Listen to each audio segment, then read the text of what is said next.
Paris Olympic போட்டிகள் நடைபெற்று வரும் நிலையில் பிரான்சில் தானியங்கி புல்லட் ரயில் தண்டவாளங்களின் கேபிள்களுக்கு தீ வைக்கப்பட்டதால் அந்நாட்டில் 300க்கும் மேற்பட்ட ரயில் சேவை முடங்கியது.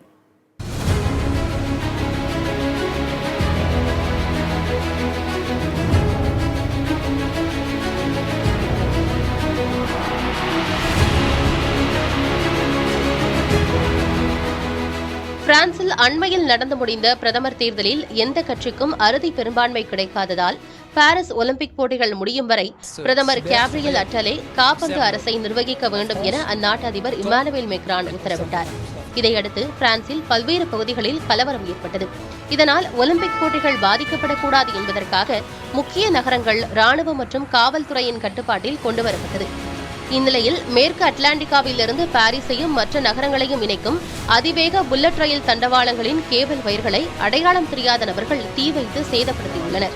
இதனால் ஏராளமான ரயில்கள் பாதி வழியிலேயே ஆங்காங்கே நிறுத்தப்பட்டன.